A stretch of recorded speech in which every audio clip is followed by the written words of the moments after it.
আমি কি মেয়ে মানুষ? আমি মেক্সি পরবো, আমি এগুলো পড়তে পারবো না। তুমি এমন করতেছো কেন? কই তোর কথা চিন্তা করলে তো তোমার মেক্সি পরন লাগবে। বৌমা কই তুই জ্যাকেটা? আমি তো বাচ্চার নাম ঠিক করে ফেলাইছি। আমি চিন্তা করছি যদি আমার মায়া বাচ্চা হয় তাহলে আমরা নাম দেব কৈতুরি। অবস্থা দেখছেন বেই সাহেব, বাসার নামও ঠিক করে ফেলাইছে। তুই ঘরে যা, প্যান্ট খুললা ম্যাক্সি আর পেটিকোট পর।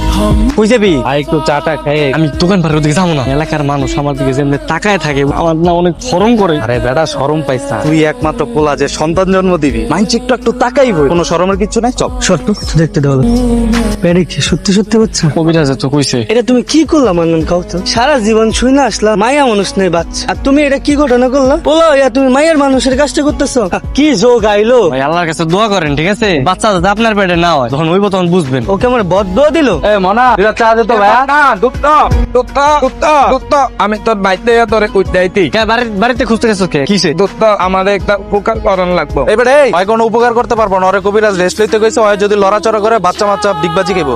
আমি জানি এর লাগি আমার দুত্তর কাছে তো বুদ্ধির লাগি আইতি।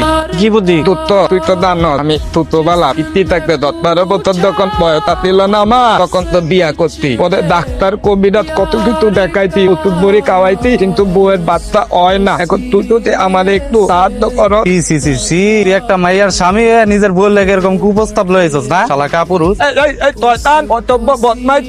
আমি কি কইছিনি আমার বন্ধুরে আমার বউয়ের কাছে যাইতে? আগে তো পুরা কথাটা শুনবো না, আমার কথাটা না চিন্তা দিলাম। আচ্ছা তুই কয় জানি, তুই চুপ থাক। কহ তুই কহ। তুই তো তোর পেটের ভিতরে বাচ্চা বানাইত না, আমার বউয়ের তো বাচ্চা হইতে না পেটে। তুই আমার যদি একটা বুদ্ধি দেয় তাহলে আমি একটা বাচ্চা বানাইতাম পেটের ভিতরে। বাবা দেখ তোমার কত কষ্ট, এর লাগে তো তুদুকালে বিয়া করছি, কিন্তু বাচ্চা দয় নাই। তোর বুদ্ধি দে। আমার পেটের মধ্যে যে বাচ্চা হয়েছে কেমন হয়েছে আমি নিজেই তো জানি না, আমি তোরে কেমনে কমু? মজা কর তোর পেটে কেমনে বাচ্চা হইতে তুই এসে জানত না, আমার লাগে মজা কর। আরে ভাই আমি সত্যি কথা কইতেছি, আমার পেটে কেমনে বাচ্চা হয়েছে আমি নিজেই জানি না, আর জানলাম তোরে কইতাম না। তোর ভালো লাগে না, আমি জানাই তো দোকানে থাকবো না, ভালো লাগতেছে না। নিজে বাচ্চা নিবা, আমার পেটে বাচ্চা হইব তোমার ইনটা, নিজের পেটে বাচ্চা না ওইদিকে তো হয় না। ইনটা দেখো কোনটা খাইবা। আরে বেটা খায় এটি সব খা, এটি খাইলে তোর বাচ্চা সুস্থ থাকবে। আজকে মাইয়াইতি না, আমি তোরই করতাম, আমার বাচ্চা কাচ্চা দিয়ে পুরো গ্যারাম ভরাই দিতাম। আরে আস্তে হাঁটো না, যেহেতু কথা শুনতেছে না, কোন থেকে ডাকতেছি। আরে আস্তে যাও না, আরে আস্তে যাও, পেরে চাপ লাগবো, ব্যথা পাইবো। আমি তো আস্তে হাঁটতে পারি না, তুমি জানো না।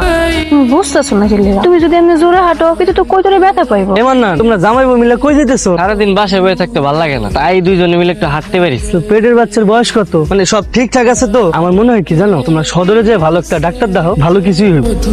না না না ভাই, এখন শুধু শুধু টাকা নষ্ট করে কি দরকার? এর থেকে ভালো আমরা সবাই চিন্তা করছি কি কয়দিন পর যখন বেশি সমস্যা দেখা দিব তখন নিয়ে যাবো। হয় ঠিক হইছে, সদর বন্ধু যদি হাইটটা যায় পেটের বাচ্চা তো কষ্ট। দেখো তোমরা যেটা ভালো মনে হয়, কিন্তু একটা কথা কিন্তু মাথায় রেখো।